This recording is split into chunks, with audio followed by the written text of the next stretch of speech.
congratulations on the new project. Thank you so much.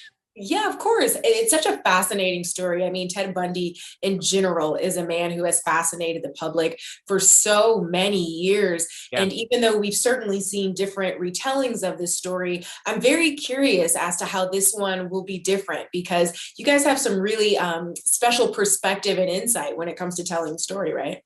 Yeah, I mean, look, we weren't interested in telling a story about Ted that's been told before.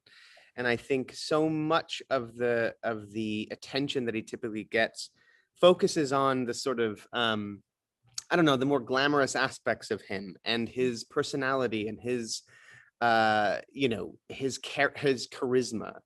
And I Mhm. think we weren't interested in glorifying him. That's been done a lot. And I think what's interesting about this particular story is that it's about the last 4 years of his life. And it's about specifically his relationship to Bill Hagmaier, the FBI profiler, who went to meet him on a number of occasions and also shared many letters with him. And it's not about his exploits. It's about who he is internally and what he's struggling with and Mhm. what drove him to be this person. And, the conversations that these two people really had. And the script is very much based on the recollections of Bill and actual transcripts of interviews between the two men. And that was fascinating. In this, at the center of that is this sort of question, the thesis, if you will, is like, you know, eh, Ted asks Bill, could you kill someone? And I think for Ted, at the last years of his life, he was interested in whether or not that, he didn't want to be considered crazy. He didn't think he was Mhm. crazy. And he Mhm. sort of wanted to believe that anybody could do this. And that Mhm. was sort of the kind of struggle and the battle between them over the course of the film is really kind of rooted in that central idea.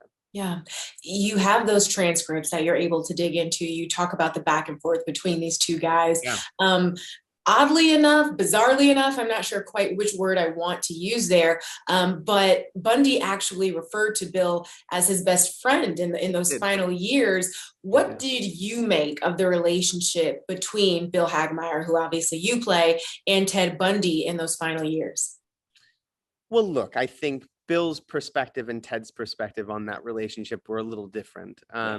Ted absolutely considered Bill to be his best friend at the end of his life. In fact, he willed his existing belongings to Mhm. Bill. Bill did not accept them. He ended up giving them to someone else because he didn't feel that was right. Look, Bill didn't feel the same way, but there was a genuine connection. The two did meet multiple times and spent a lot of time together. And in that, they shared not just, they weren't just going over Ted's case and other cases, but there was also just as two people sitting in a room, there is something shared from one human being to another human being.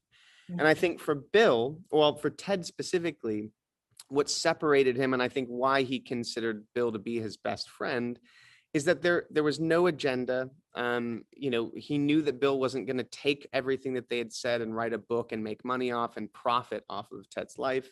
That Mhm. he was there genuinely curious about who he was and what made him who he was. Mhm. And that to Ted was everything. That was someone coming to him with a degree of purity as a human to another human being Mhm. without a pre-existing agenda, which he had encountered so much from Yeah. law enforcement prior. And for Bill, it is genuine. There is a real curiosity to understand and to also help, and to help the victims and to help the people who were really voiceless and weren't center stage. Ted took up a lot of space Yeah. with his personality, and people often forget that there were victims that many of which were not accounted for, bodies that were not found. So a lot of what Bill's job too was just trying to bring closure to those families. And Yeah. in doing that, there is a connection that does happen when you spend time with someone. Sure, that naturally develops.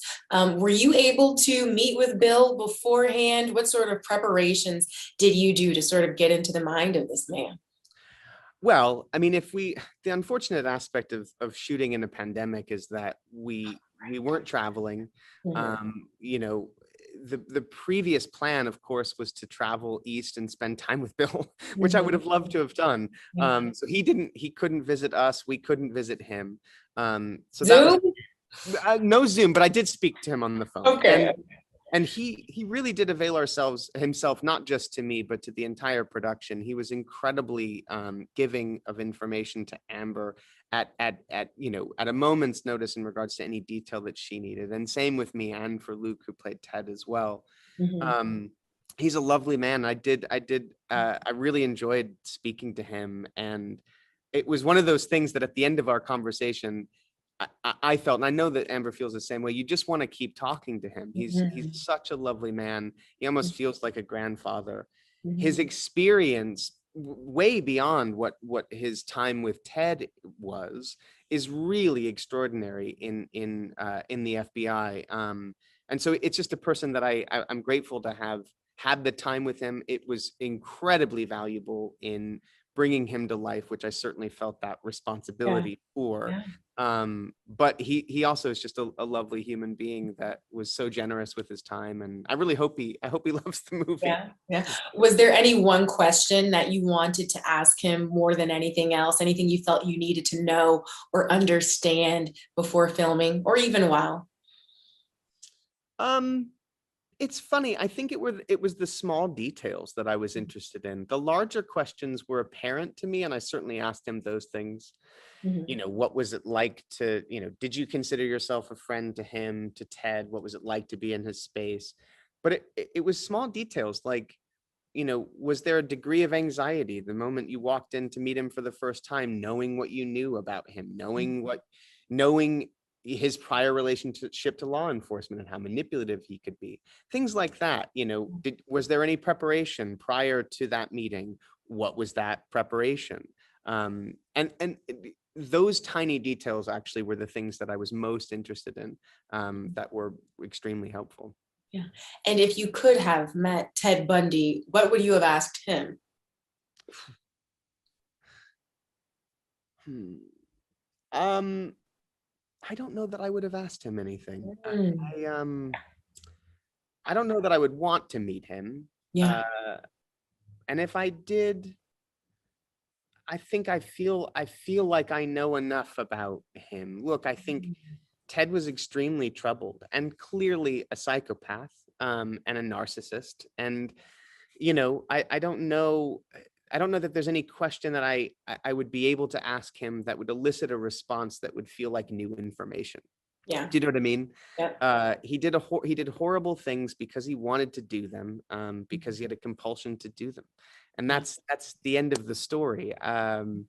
Was there? I suppose, the only thing that's a little bit of a dark cavern as it pertains to Ted Bundy informationally is there's Mhm. not a whole lot known about his upbringing, and Mhm. that to me, obviously one's upbringing, it really is the springboard for who you become.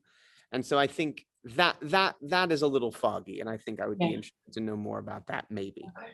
Okay. All right. All right. Well, before I let you go, I want to talk about some of your other projects. This year, it's the 20th anniversary, if you can believe that, of Lord of the Rings. What? Yes, I know. One, can you believe it? And two, when you think back about all the time that has passed, does it feel like 20 years or has it flown by? Oh my God. Yeah. So it is the 20th anniversary of the release of Fellowship of the Ring, in December. It's weird. It feels like no time has passed, and it feels like so much time has passed, but it's hard to put that number when you feel old when you can start measuring in 20 years. Certain things, it's crazy, but it also still feels very present in our lives. We the four hobbits recorded a new Q&A, with Stephen Colbert as moderator, for a series of Q&As that were added to each subsequent film for a re-release in independent cinemas to sort of help bolster independent cinema business, which has obviously been hit really hard due to the Yeah. pandemic. So we all got together on Zoom with Stephen Colbert to talk about our experience. So it feels very present right now. Yeah. I'm on a text thread with those guys. There's a lot of reminiscing and thinking about our experiences and how profound they were. Yeah. It really was. And I think what's extraordinary is obviously the memories, like flying to the top of a mountain and shooting on the top of a mountain, those kinds of, or 200 or 300 extras on a battlefield, those loom large for sure. But the things that actually loom largest in our minds are the mundane things. It's the Mhm. working a 16-hour day and saying, hey, let's go to dinner still because we love each other's company. Wow. Or, Oh, you that's know, a lot of love because I would have yeah, been. or there's like a 3-hour break in between setups and we end up going to one's trailer and just having a nap or Mhm. playing video games or taking a surfing trip on the weekends. It's all the Wow. little mini things that it was the life we were leading. We Lord of the Rings was a life, a profound life experience, and we were Mhm. living in New Zealand, and it's those things that I think are the Yeah. most meaningful. Wow, that's awesome. So beautiful. What memories to have and savor. So Um, beautiful.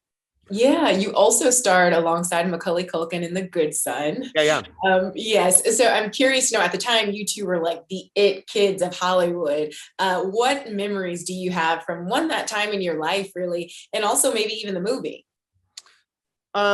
A lot of memories. I Yeah. had a lot of fun making the film. I was particularly excited. Up until that point, I'd never really been in a film that sort of dabbled in darkness. I mean, it's kind of a thriller. It's sort of, one could consider it a horror film.